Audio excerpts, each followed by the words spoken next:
வணக்கம் நேர்களே. இன்னைக்கு நாம பார்த்துட்டு இருக்கக்கூடிய சிறப்பு பதிவு கிரக சேர்க்கை. கிரக சேர்க்கை அப்படின்னு என்ன அப்படின்னு பார்த்தோம்னா, ஒரு கிரகங்கள் தனித்து செயல்படும் போது ஒரு பாதிப்பையும் ஒரு வளர்ச்சியையும், கிரகங்கள் சேர்ந்து செயல்படும் போது வேறு விதமான ஒரு பாதிப்பையும் வளர்ச்சியும் கொடுக்கக்கூடிய ஒரு ஸ்தானம் தான் இந்த கிரக சேர்க்கை. 2 கிரகங்கள் சேர்ந்து செயல்படும் போது, நீங்க பிறக்கும் போது 2 கிரகங்கள் சேர்க்கை பெற்று இருக்கு அப்படின்னா அதன் மூலமாக உங்களுடைய வாழ்க்கை எப்படி இருக்கும்? இது நிர்ணயிக்கப்பட்ட ஒரு விஷயம்தான். அதாவது நீங்க பிறக்கும்போது என்னென்ன மாதிரியான கிரகங்கள் அமைப்பு இருக்கு அப்படின்றத பார்த்து தான் நம்ம சொல்றோம். இப்போ நம்ம பார்க்கக்கூடிய ராசி என்பர்கள், அதனுடைய வரிசையில நம்ம பார்க்கக்கூடிய ராசி என்பர்கள் மகர ராசி என்பர்கள். இந்த மகர ராசி என்பர்களுக்கு என்னென்ன கிரக சேர்க்கைகள் இருந்தா நல்லா இருக்கும் அப்படின்றது தான் நம்ம பார்க்க போறோம். காலபுருஷனுக்கு 10ஆம் இடமான அந்த கர்மஸ்தானத்துல இருக்கக்கூடிய ராசி என்பர்கள் மகர ராசி என்பர்கள். இந்த ராசியில சனி பகவான் ஆட்சி பெறுகிறாரு, அடுத்து செவ்வாய் உச்சம் பெறுகிறார், குரு நீச்சம் அடைகிறார் அப்படின்ற மாதிரியான கிரகங்கள் செயல்படும். இந்த ராசியில எப்போதுமே கிரகங்கள் கோச்சார நிலவரப்படி சுற்றி வரும்போது அந்த இடத்துல சனி வருது அப்படின்னாலே 7.5 சனியாகவும், செவ்வாய் வரும்போது செவ்வாய் இந்த இடத்துல மகர ராசிக்கு வர்றாரு அப்படின்னாலும் அந்த செவ்வாய் உச்சம் பெறுகிறார், குரு இந்த மகர ராசிக்கு வர்றாரு அப்படின்னா குரு நீச்சம் அடைகிறார். இந்த ஸ்தானத்தை பொறுத்து தான் இந்த மகர ராசி என்பர்களுக்கு சில கிரகங்களினுடைய அமைப்புகள் இருக்கும். இப்போ இந்த மகர ராசியில இருக்கக்கூடிய 3 நட்சத்திர அன்பர்கள் அப்படின்னு பார்க்கும்போது இந்த இடத்துல உத்திராடம் நட்சத்திர அன்பர்கள், திருவோணம் நட்சத்திர அன்பர்கள், அடுத்து அவிட்டம் நட்சத்திர அன்பர்கள். இந்த 3 நட்சத்திரத்தையும் உள்ளடக்கியது தான் மகர ராசி.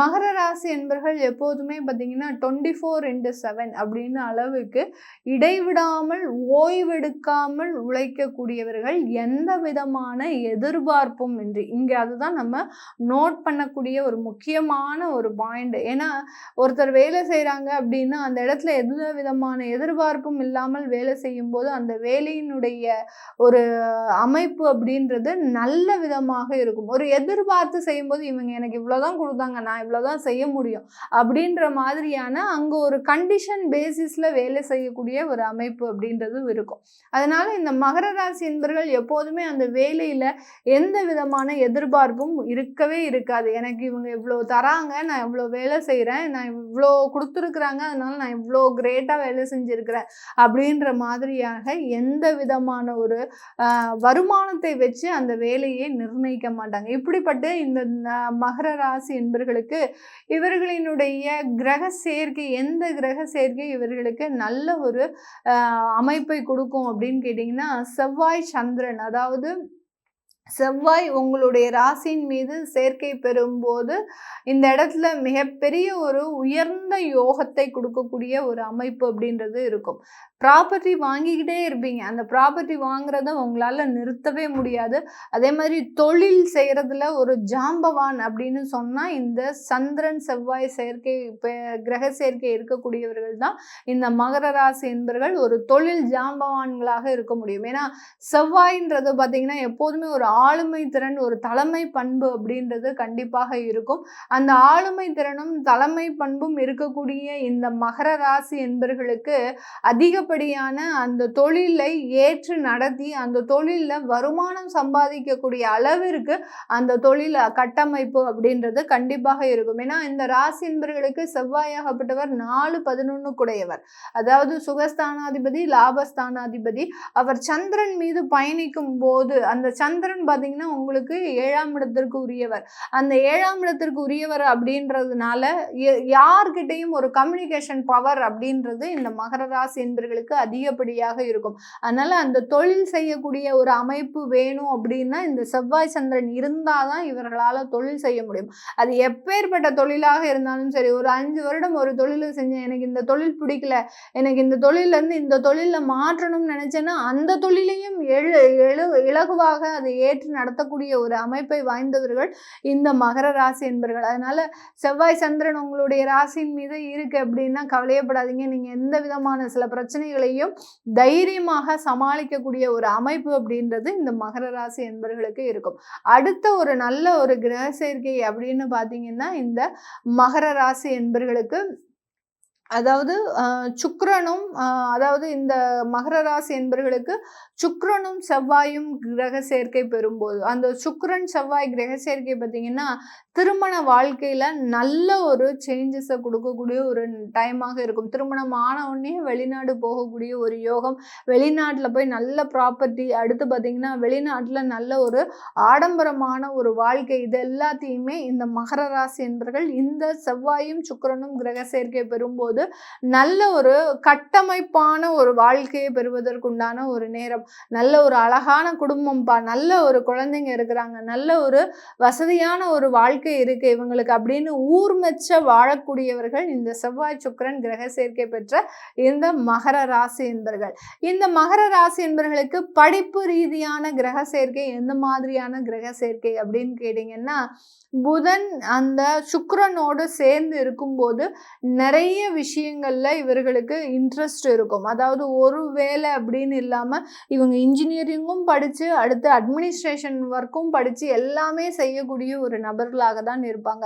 அந்த மேலும் மேலும் படிக்கக்கூடிய ஒரு ஆர்வத்தை இந்த புதனும் சுக்கிரனும் சேர்க்கை பெற்று இருக்கக்கூடிய அந்த கிரக சேர்க்கை அந்த படிப்பு ரீதியான உயர்ந்த ஒரு அமைப்பை கொடுக்கக்கூடிய ஒரு கிரக சேர்க்கையாக தான் இந்த மகர ராசி என்பவர்களுக்கு இருக்கக்கூடிய ஒரு ஸ்தானம். இந்த ராசி அன்பர்களுக்கு பார்த்தீங்கன்னா ஒரு அரசாங்க உத்தியோகம் அப்படின்றது மிகப்பெரிய அளவுக்கு குடைச்சல் கொடுக்கக்கூடிய ஒரு உத்தியோகமாக தான் இருக்கும். ஏன் அப்படின்னு கேட்டிங்கன்னா, இவர்களினுடைய ராசிக்கு அஷ்டமாதிபதி சூரியன். அதனால அந்த தலைமை பண்புன்றது இவங்களுக்கு சுட்டு போட்டாலும் வராது இந்த மகர ராசி என்பர்களுக்கு.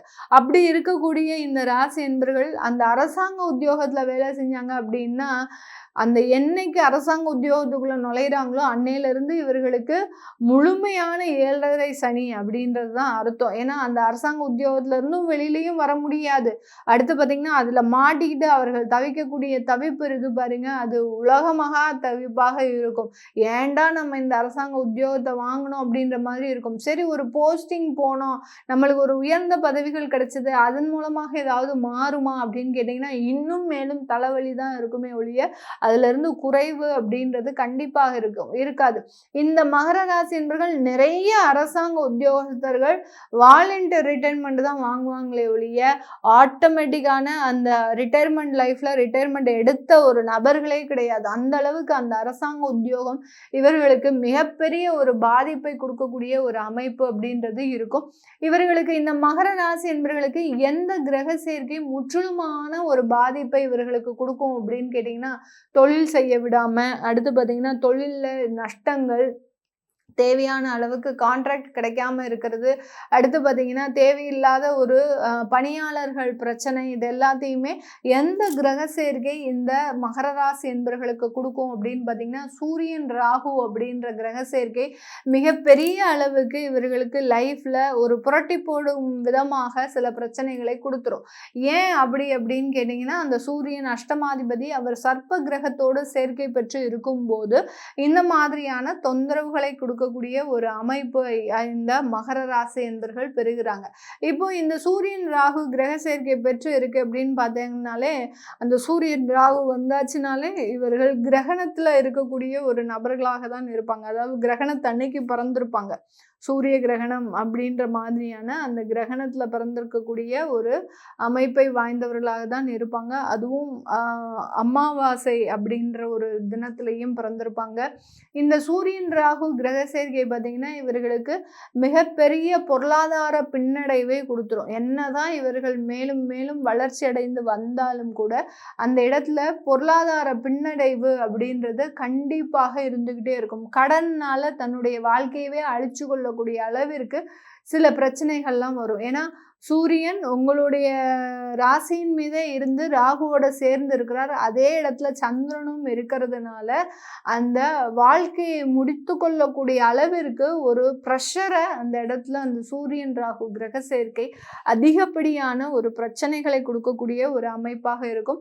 அதே மாதிரி திருமண தோல்விகள் இதெல்லாமே பார்த்தீங்கன்னா இந்த சூரியன் ராகு கிரக சேர்க்கை இந்த மகர ராசி என்பவர்களுக்கு கொடுத்துரும்.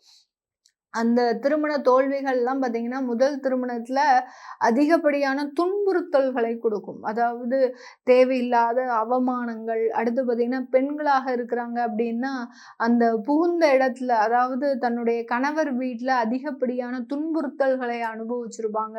இந்த மாதிரியான விஷயங்கள் எல்லாமே இந்த சூரியன், ராகு கிரக சேர்க்கை அப்டின்றது இந்த மகர ராசி என்பவர்களுக்கு அதிகப்படியாக இருக்கும். இந்த சூரியன், ராகு, சூரியன், கேது கிரக சேர்க்கை இருக்கு அப்படின்னா, அப்பாவோட சேர்ந்து லைஃப்ல டிராவல் பண்ண முடியாது. அப்பா, மாமனார், சித்தப்பா இந்த மாதிரியான உறவுகளோடு சேர்ந்து டிராவல் பண்ண முடியாத ஒரு அமைப்பு அப்படின்றது இந்த சூரியன், ராகு கிரக சேர்க்கை இந்த மகர ராசி என்பவர்களுக்கு கொடுக்கும். அப்படி இருக்கக்கூடிய இப்போ என்னுடைய குழந்தை எனக்கு சூரியன், ராகு கிரக சேர்க்கையில தான் பிறந்திருக்கு. அப்ப நான் என்ன செய்யணும்? என்னுடைய குழந்தை அவன் சின்ன குழந்தை. இவனை என்ன பண்ண முடியும் நாங்க அப்படின்னு கேட்டீங்கன்னா, அவர்கள் ஒரு வயது வந்ததுக்கு அப்புறம் அவர்களை தனித்து செயல்பட நம்ம விட்டுறணும். அவர்களினுடைய வாழ்க்கையில எடுக்கக்கூடிய முக்கியமான முடிவுகள் அவர்கள் எடுக்கக்கூடிய ஒரு முடிவுகளாக தான் இருக்கணுமே ஒழிய, அந்த பெற்றோர்கள் எடுக்கக்கூடிய ஒரு முடிவுகளாக இந்த சூரியன், ராகு கிரக சேர்க்கை இருக்கக்கூடிய இந்த மகர ராசி என்பவர்களுக்கு இருக்கக்கூடாது. இருந்தது அப்படின்னா இது மிகப்பெரிய ஒரு வாழ்க்கை மாற்றத்தை கொடுக்கக்கூடிய ஒரு அமைப்பு அப்படின்றது கண்டிப்பாக இருக்கும். இந்த மாதிரியான கிரக சேர்க்கைகள் தான் இந்த மகர ராசி என்பவர்களுக்கு முழு அளவிலான ஒரு மாற்றத்தை அவர்களினுடைய வாழ்க்கையில கொடுக்கும். இது போக உங்களுடைய தசாபுத்தி இந்த மகர ராசி என்பவர்களுக்கு இப்போ மேக்சிமம் பார்த்தீங்கன்னா குரு தசை, சனி தசை அந்த மாதிரியான புதன் தசை வரைக்கும் இருக்கக்கூடிய ஒரு தசாபுத்திகளாக தான் இருக்கும். இது உங்களுடைய கிரக சேர்க்கைக்கு எந்த மாதிரியாக செயல்படுது? ஏன்னா நிறைய மகர ராசி என்பவர்கள் 7.5 சனி முடிந்து புதிதாக ஒரு தொழிலை ஆரம்பிக்கணும் அப்படின்ற ஒரு முழுமையான நோக்கத்தோடு இருக்கிறீங்க. அந்த மாதிரியான அமைப்புகள்லாம் உங்களுக்கு எப்படி இருக்கும் அப்படின்னு தெரிஞ்சுக்க விருப்பப்படுறவங்க கீழே இருக்கிற நம்பருக்கு வாட்ஸ்அப்பில் அப்பாயின்மெண்ட் வாங்கிக்கிட்டு நீங்கள் கன்சல்ட் பண்ணிக்கலாம். உங்களிடமிருந்து விடைபெறுவது உங்கள் ஆஸ்ட்ரோ பூர்ணா. நன்றி, வணக்கம்.